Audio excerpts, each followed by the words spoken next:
तो ये वीडियो जो है मैं स्पेसिफिकली नवतारा टेबल को समझाने के लिए बना रहा हूँ। ये अपनी बैच के लिए है।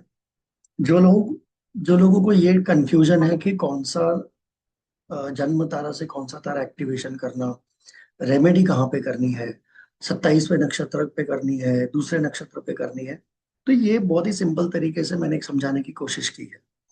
ठीक है, चलिए देखते हैं कैसे इसको हम करते हैं। अब यहाँ पे देखिए, फॉर एग्जाम्पल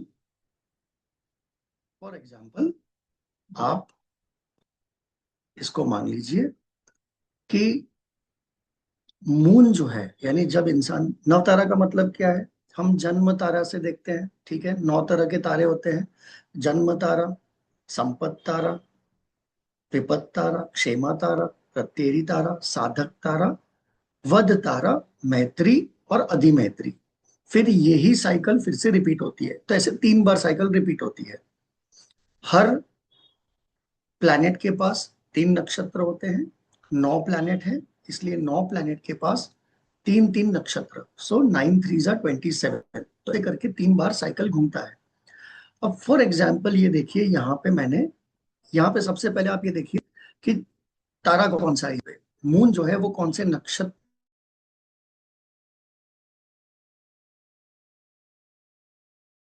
में, यहाँ पे मून जो है वो धनिष्ठा नक्षत्र में है। जब ये पैदा हुआ तब मून जो था वो धनिष्ठा नक्षत्र में था।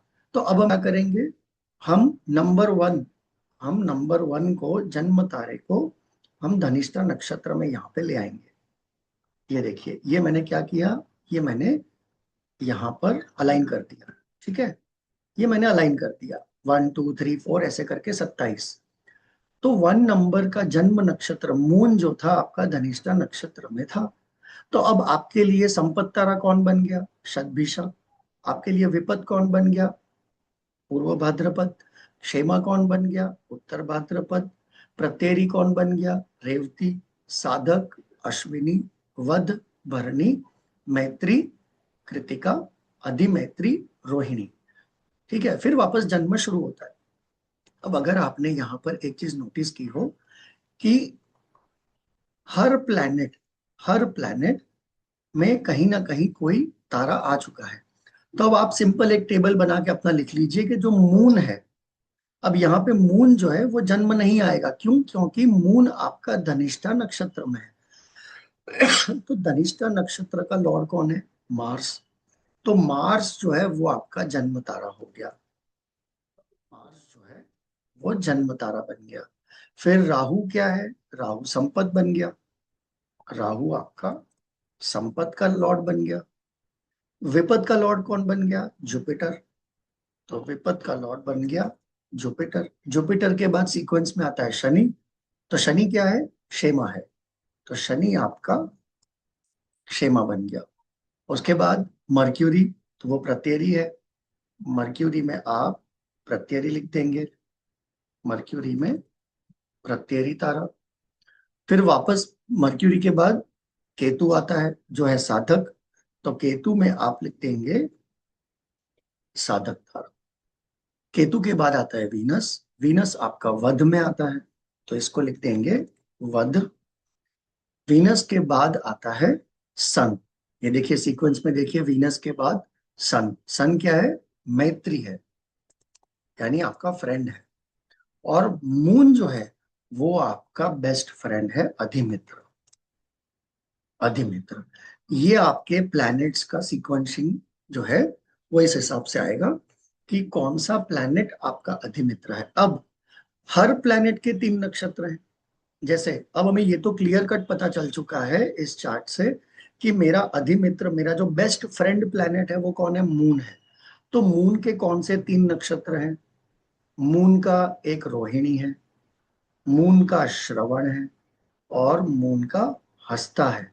अब मुझे अगर इनमें से कोई अधिमित्र को एक्टिवेट करना हो तो मैं कौन सा वाला करूंगा, 27th, जो थर्ड साइकिल में आता है, यानी जन्म तारे से धनिष्ठा से बिल्कुल पीछे वाला श्रवण करूंगा। श्रवण नक्षत्र जो है वो मेरा बेस्ट फ्रेंड है। वो मेरी हेल्प करेगा, हर सिचुएशन में मेरे साथ खड़ा रहेगा। अगर मुझे संपत्ति तारा एक्टिवेट करना है, मुझे मेरी वेल्थ क्रिएट करने में हेल्प चाहिए, तो मेरा संपत्ति तारा का लॉर्ड कौन है? राहु। अब देखिए राहु में कहां पर है? राहु में जन्म तारा के बाद, धनिष्ठा के बाद शतभिषा राहु का नक्षत्र, आर्द्रा राहु का नक्षत्र और स्वाति राहु का नक्षत्र। तो जन्म तारा से जो तीसरा राहु आता है ना, ये फर्स्ट राहु है, ये सेकंड राहु है और ये थर्ड राहु है। तो थर्ड वाला जो है स्वाति, आप इसको एक्टिवेट करो। स्वाति नक्षत्र को एक्टिवेट करोगे तो ये आपको संपत्ति में हेल्प करेगा। इसी तरह से क्षेमा हीलिंग के लिए काम आता है।